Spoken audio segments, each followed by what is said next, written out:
आज लातूर शहरामध्ये नांदेड, धाराशिव, बीड आणि लातूर यामधील सर्व संघटनात्मक भारतीय जनता पार्टीच्या जिल्ह्यांची बैठक पार पडलेली आहे।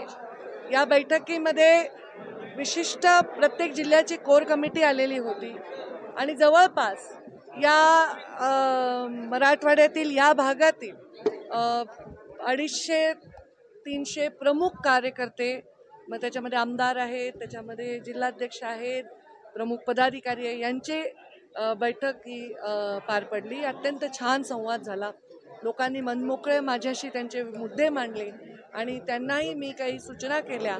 लवकरच जिल्ह्याच्या आमच्या पदाधिकारी बैठक जी असते, जिल्हा कार्यकारिणी असते, ती आम्ही पार पाडणार आहोत आणि त्याच्यानंतर मंडल आमची भारतीय जनता पार्टीची रचना आहे, तर मंडलची कार्यकारिणी म्हणजे तालुका स्तरावरची कार्यकारिणी आम्ही पार पाडणार आहोत।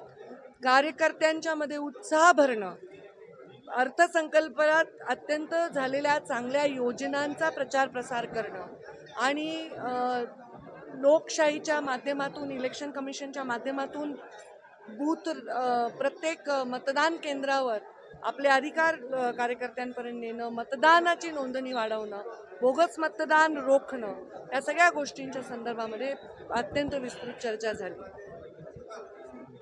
खरं तर प्रकाश आंबेडकरांनी आपली भेट मगाशी येताना झाली, काय नक्की भेटीमध्ये संवाद झाला, आंबेडकर साहेब काय म्हणाले आणि काय? ॲक्च्युली आमची भेट अत्यंत योगायोगाने झाली। मी लातूरकडे येत होते आणि ते कदाचित बीडकडे जात होते। मी त्यांना पाहिलं रस्त्यामध्ये आणि मी थांबले, काही नाही, मी त्यांना शुभेच्छा दिल्या त्यांच्या यात्रेसाठी आणि बस संवाद आमचा सहज होता, घरगुती, कॅज्युअल होता। ठीक आहे, तुम्ही बीडलाच प्रश्न विचारला होता। प्रकाश आंबेडकरांनी केलेलं आहे की भाजप असेल, काँग्रेस असेल किंवा राष्ट्रवादी असेल, या प्रत्येक पक्षामध्ये मराठ्यांशी निगडीत असलेले सगळे पॉलिटिशियन्स आहेत, जास्तीत जास्त ओबीसीचा पॉलिटिकल चेहरा तयार झाला पाहिजे, ओबीसी राजकीय चेहरा समोर आला पाहिजे, 100 ओबीसी आमदार निवडून आले पाहिजे, त्या अनुषंगानं आपण काम करावं असं पद्धतीचं स्टेटमेंट त्यांचं होतं।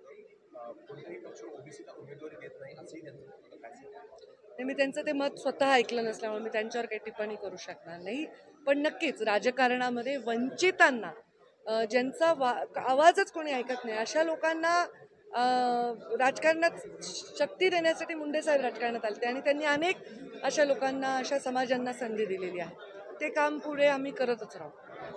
लाडकी बहीण योजनेवरनं विरोधक जे आहेत ते मोठ्या प्रमाणात टीका करताना पाहायला मिळत आहेत। ते सगळ्यात जास्त तेच लोक त्याचा लगेच फॉर्म वगैरे भरून घेण्यासाठी पण उत्सुक दिसत आहेत। त्यामुळे लाडकी बहीण योजना अत्यंत चांगली आहे। महाराष्ट्रातील समस्त महिलांमध्ये खूप आनंद वाटतो।